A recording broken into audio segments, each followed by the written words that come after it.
مختلف الخیال لوگ جب کسی ایک انتظامی وحدت میں رہتے ہیں جس کو ملک کہا جائے تو ان کے درمیان ان سب کو جوڑنے کے لیے ایک میثاق ملی ہوتا ہے، اس کو آئین کہتے ہیں۔ اس کا فائدہ یہ ہوتا ہے کہ جو لوگ دو مختلف خیالات میں کنارے رکھتے ہیں تو وہ درمیان میں آ جاتا ہے، تو وہ اپنی بات چھوڑ کر درمیان کی بات اعتدال سے کرتے ہیں تو مسائل حل ہوتے ہیں، سلجھتے ہیں، الجھتے نہیں۔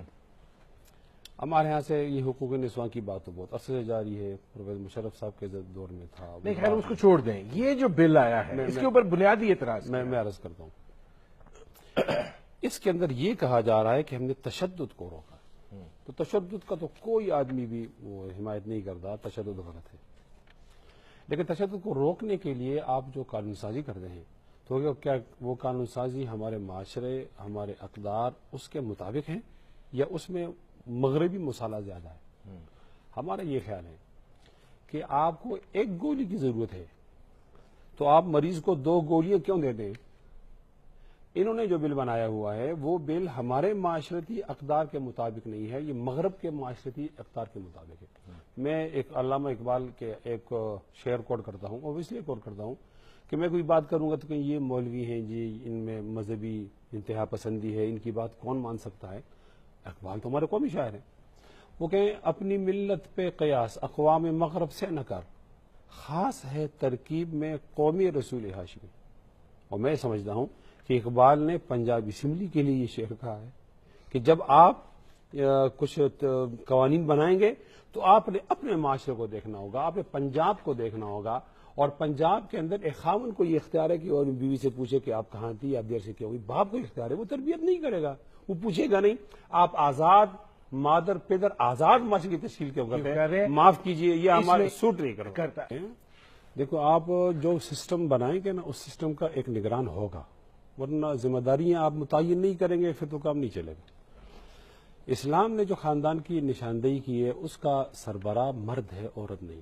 اللہ تعالیٰ فرماتے ہیں الرجال قوامون علی النساء، کہ مرد جو ہے، اس کا یہ ترجمہ کیا جائے کہ مرد جو ہے یہ نگران ہیں عورتوں پر۔ آپ ایک تشدد کو ختم کریں، لیکن آپ تشدد کو ختم کرتے کرتے وہ مرد کی حیثیت کو تو چیلنج کریں نا۔ جب آپ مرد کی حیثیت کو چیلنج کریں گے تو آپ تو خاندانی نظام کو تباہ کرتے۔ میں ندیم حسین صاحب ایک چھوٹی سی بات کر دوں اپنی بہن سے، ایک ہمارے ہاں آئلی سسٹم ہے، ایک مغرب کے اندر ہے۔ مغرب کا نظام تو تباہ و برباد ہے، وہاں حیا نہیں ہے، وہاں ادب نہیں ہے، وہاں شوہر کا تصور نہیں ہے۔ مجھے معاف کیا جائے کہ یہ کہا جاتا ہے کہ یہ 3 لڑکے تو میرے شادی سے پہلے کے ہیں اور یہ 3 لڑکے شادی کے بعد کے، اور پھر اپنے باپ کو تلاش کرنا بچے کے لیے مسئلہ ہوتا ہے۔ اگر یہ نظام ہمارے یہاں محفوظ ہے اور مجھے اپنا باپ معلوم ہے اور میرے باپ کا باپ معلوم ہے تو یہ بہت بڑی نعمت ہے۔ یہ نعمت ہم نے حاصل کی ہے نبی کریم صلی اللہ علیہ وسلم کی غلامی میں رہ کر، یہ ان کا احسان ہے۔ اب آپ نے کوئی اصلاح کرنا ہے تو اصلاح کی گنجائش ہوتی ہے، اس اصلاح کے لیے آپ نے نبی علیہ الصلوۃ والسلام کی تعلیمات کو سامنے رکھنا ہوگا، پس پش نہیں ڈالنا ہوگا۔ ہمارا یہ گلہ ہے کہ انہوں نے ان تعلیمات کو تو چھوڑ دیا جو قرآن و سنت ہے اور جو آئین کی نشاندہی ہے، باقاعدہ وضاحت ہے، کہاں سے لے لیا؟ مغرب سے۔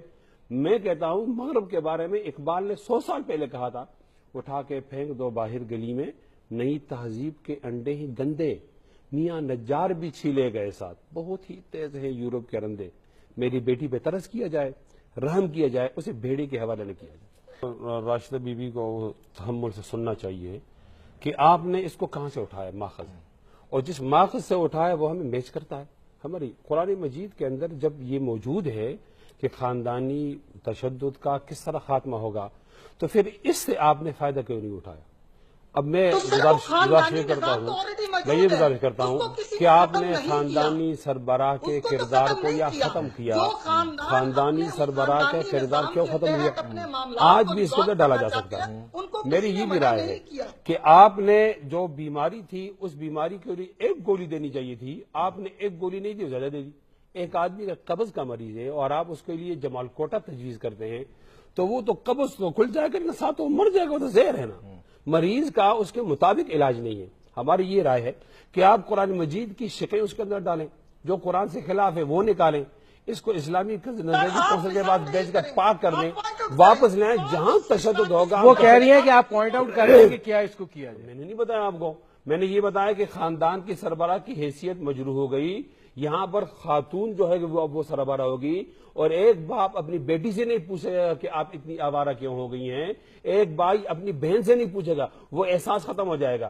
مجھے اکبر علی آبادی کی ایک بات یاد آ گئی، بے پردہ نظر آئیں کل جو چند بیٹیاں، اکبر زمین میں غیرتی قومی سے گڑ گیا، پوچھا جو ان سے آپ کا پردہ وہ کیا ہوا، کہنے لگی کہ عقل کے مردوں پہ پڑ گئے۔ ایسا تو نہ کرو نا، آپ بالکل وہ جنسی اختلاف کو ختم کر کے یعنی نیچے کو اوپر، یعنی ایک کو دوسرے کو لا حول ولا، اس بل کا نتیجہ لا حول ولا قوت، کیا الٹا زمانہ ہے، عورت تو ہے مردانہ اور مرد زنانہ ہے، ہمیں اس تقسیم پہ خوش ہونا چاہیے، مرد کو بھی عورت کو بھی، اس کو اسی طرح باقی رکھنا چاہیے۔ تشدد کو روکا جائے تو قابل تحسین ہے، یعنی وہ ہم مانتے ہیں، جس میں عدم توازن ہے، معاشرتی بگاڑ ہے، وہ ہم نہیں مانتے نا، تو میرے پاس کا حل بھی ہے نا، اس بل کو بھیج دیں اسلامی نجاتی کونسل کو، وہ طریقے سے بہت تحقیق سے اس کا مطالعہ کریں، جو خلاف اسلام شق ہیں ان کو مائنس کر دیں۔ سر آپ بھی تو مولانا بیٹھے ہیں نا، آپ نکالیں تو صحیح۔ آپ نے لگایا نا، آپ نے لگایا بی بی، آپ لوگوں نے لگایا۔ نہیں، وہ کہہ رہی ہیں کہ آپ بھی تو مولانا صاحب بیٹھے ہیں نا، نکالے اس میں نے کہہ دیا نا،